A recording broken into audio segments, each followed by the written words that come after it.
Sure. So I'm just here, you know, to look pretty.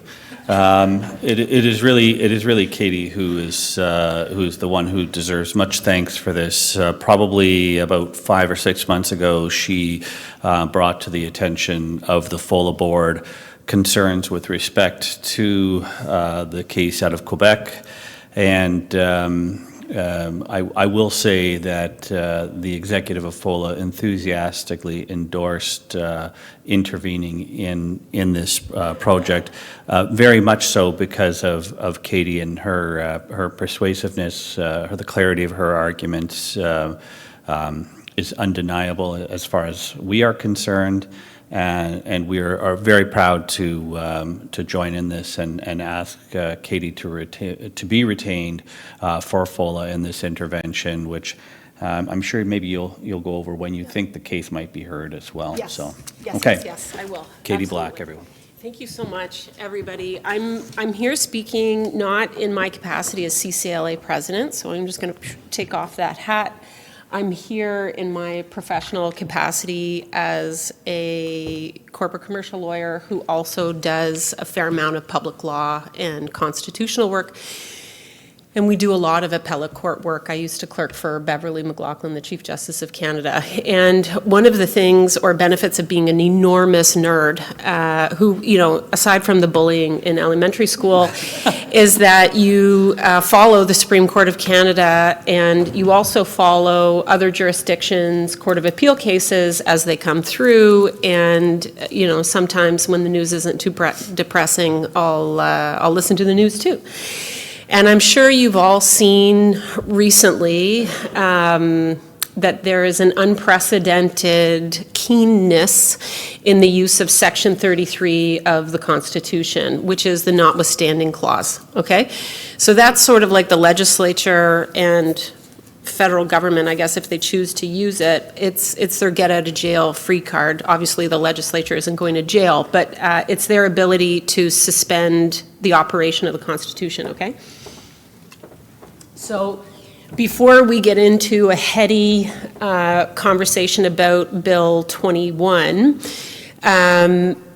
what I want to point out is that there isn't just the Bill 21 case that's making its way through the courts that I was studiously following. There's also a case coming out of Saskatchewan that just got leave to appeal. The Saskatchewan government got leave to appeal on Monday to the Supreme Court of Canada, and FOLA will also be seeking leave to intervene in that case as well. And again, that is Saskatchewan, government of Saskatchewan versus your pride. And the issue raised in that case is almost identical, directly overlapping over the issue that FOLA is interested in the Bill 21 case. And when I'm talking about the Bill 21 case, I'm going to be focusing solely on the issue of how Section 33 operates and its impact on the jurisdiction of the court. Now, the Bill 21 case is far broader than that. I don't mean to minimize the other issues associated with that case, which are fundamental to charter rights, fundamental to minority rights, but FOLA is not intervening on those issues. FOLA is intervening on the issue of maintaining the court's jurisdiction. So enacted in 2019, the Bill 21 English Montreal School Board case out of Quebec, and this is admitted, violates rights and freedoms by prohibiting individuals in Quebec who work or aspire to work in public service from wearing religious symbols, including hijabs, turbans, crosses, etc. And specifically, this Quebec law bans people from working as teachers, lawyers, officers, police officers, bus drivers from wearing these religious symbols, and it also prohibits individuals from accessing those services if they are wearing religious symbols. Now, obviously, this not only affects people currently working in the public sector, but it also affects people who aspire to those careers. It affects people who seek to exercise their religious freedom, who want to be able to use public services. And this bill has been characterized by many interveners, not FOLA, because again, we're focused on the issue of jurisdiction, as an egregious rights violation that unfairly targets people who express their faith through what they wear. Now, I'm going to park that issue, and I'm going to come to the more fundamental issue of the rule of law that is raised by this case, okay? And this argument actually arises from what the Quebec government argued and what the province of Saskatchewan has argued, the government of Saskatchewan has argued. And we anticipate that other governments, such as Alberta, et cetera, as their Section 33 cases come through the pipeline, they're going to be making this very concerning argument. And what these governments have argued in both cases, and in this case I'm talking about Quebec, is that Section 33 was used proactively, which means that it wasn't invoked in response to a determination or a statement made by the court that the law breached the individual's charter rights. So in the normal course, what happens is that a government enacts a law, that law goes to the courts, it gets challenged in the courts, a member of the judge or a judiciary will make a finding that either violates rights or doesn't violate rights. It either is upheld by Section 1 or not upheld by Section 1. And then the discussion, the dialogue between the judiciary and the legislature goes back. The legislature then may or may not amend the legislation to invoke Section 33, the notwithstanding clause. In this context, it went through proactively, okay? So it was included in the initial legislation. And what the Quebec government argued was that the Superior Court, Section 96 courts, do not have the jurisdiction to determine whether the law was constitutional. Like, just take a moment to let that sink in. You don't have the right, you don't have the power, Your Honor, to determine whether or not this violates the Charter. In other words, Section 33's proactive use limits the inherent jurisdiction of the courts.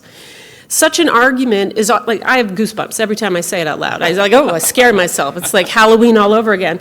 Such an argument is deeply concerning, obviously, because it seeks to insulate government action from judicial scrutiny. This is a profound concern.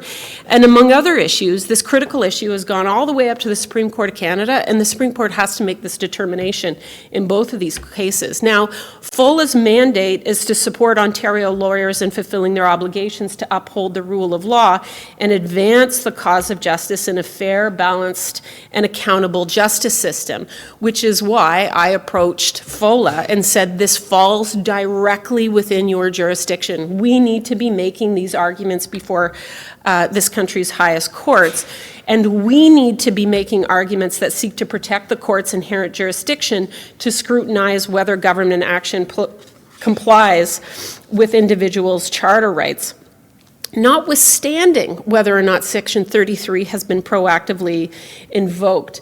And the argument that FOLA put together, that we put together with FOLA, was that it has asserted that in resolving this appeal, the Supreme Court of Canada will have to address the following issues.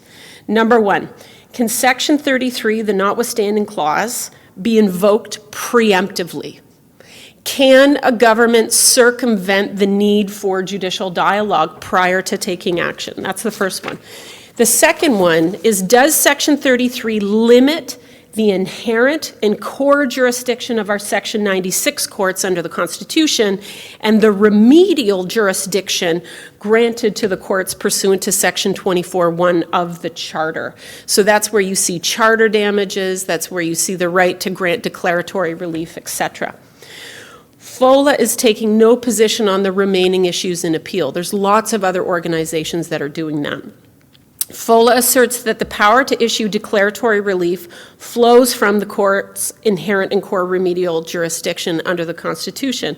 And that core jurisdiction is affirmed by Section 96 of the Constitution Act of 1867, which says that Actually, I don't have the text in front of me, so that's useless. Anyway, it says that they have core and inherent jurisdiction and they can hear all things. Okay?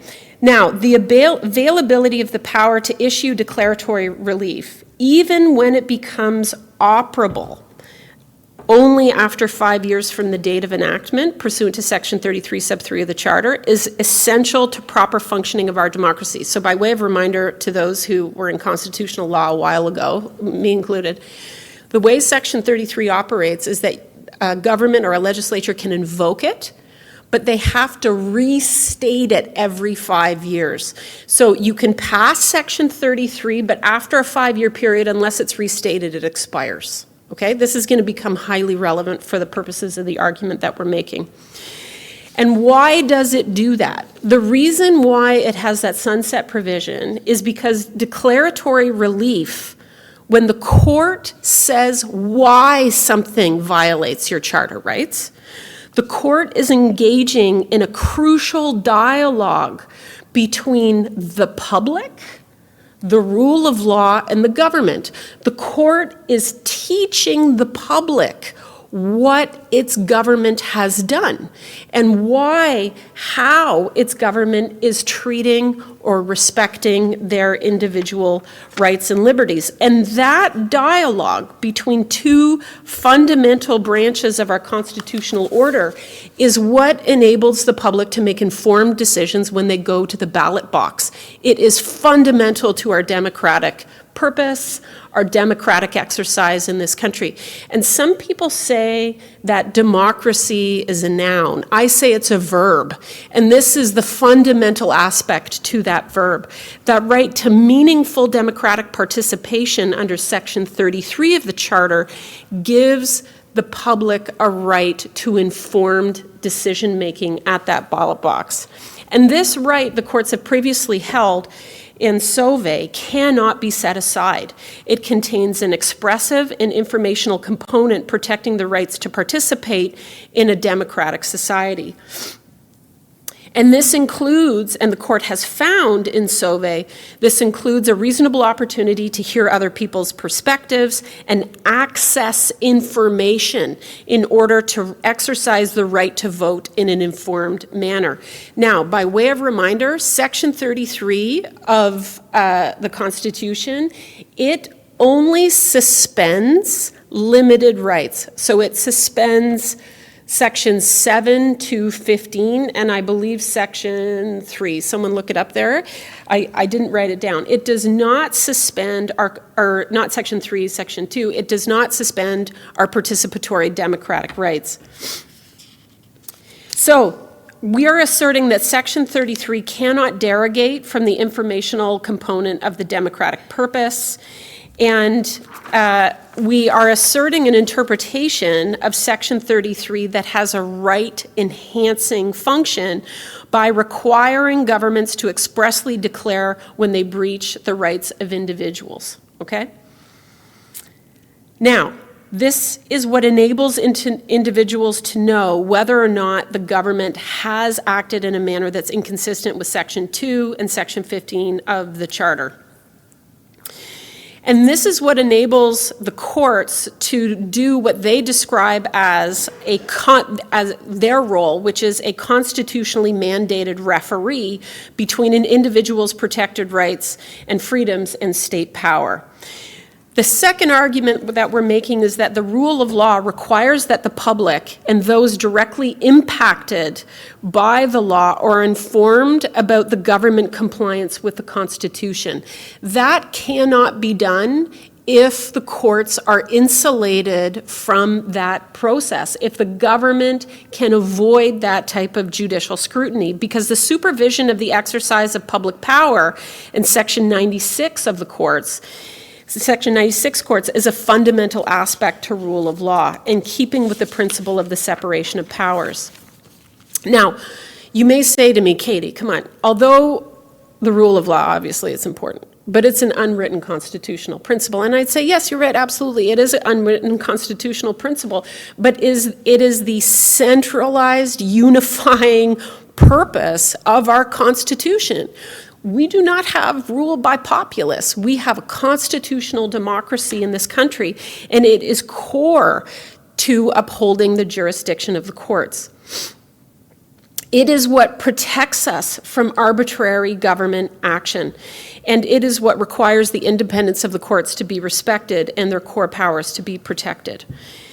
To preclude the courts from this type of substantive review is inconsistent with just the purpose of a constitutional democracy.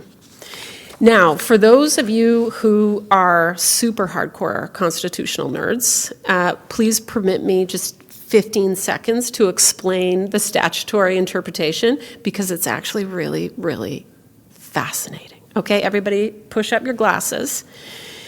So, Section 33, okay, how does it actually work? Does it remove declaratory power from the court? Is that what it says? No, that's not what it says.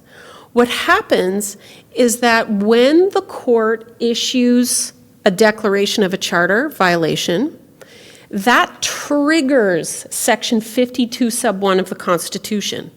And Section 52 sub 1 of the Constitution says that if a law contradicts a right set out in the charter, it renders the law null and void. So if we think of it like a cleaver coming down, okay? The declaration is ordered by the court of a charter violation. Section 52 sub 1 releases that cleaver to make that legislation null and void, right? But Section 33 suspends the operation of Section 52 for 5 years, after which the cleaver comes down, okay? Such that Section 33 isn't taking away the power to make the declaration of charter invalidity. It is simply putting a block in Section 52 sub 1 so that you can have the declaration of charter invalidity. The law continues to be on the books for a period of 5 years. It continues to operate. However, if it's not reenacted, it comes down the laws of no force in effect. And this is the beauty and the elegance of FOLA's argument. And why is this so amazing? It's so amazing because the court, declaratory relief is just one tool in the remedial toolbox of the judiciary. They have other tools under Section 24. They can issue charter damages. Section 33 does not remove the operation of Section 24. It doesn't remove the court's jurisdiction to grant charter damages. And why is this so important? It's so important because it allows the courts to find a balance between reaffirming that Bob here, his individual rights and liberties have been violated. I'm giving you compensation pursuant to charter damages under Section 24. But we still have a democratic process. These yahoos were elected, and that law remains on the books for it continues to operate for another 5 years until you decide that you want to kick him out. It allows for this balance between a constitutional democracy and individual rights and freedoms, individual rights and liberties. And this is the nuanced, very elegant argument, I would submit, that FOLA is putting forward. And I am so proud to be part of an organization that has the guts and the integrity to ensure that the best possible information is available to the Supreme Court of Canada in rendering a decision on what I believe to be, it's going to be as fundamental to our constitutional order as the Quebec secession reference. This is going to be one of the most critical cases resolved within at least my lifetime. So thank you very much.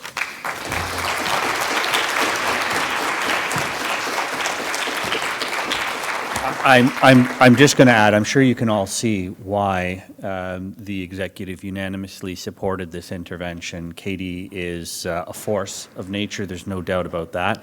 And she's also doing this on a pro bono basis for us. So thank you again, Katie, for all that you have done for FOLA and for our constitutional democracy. Thank you.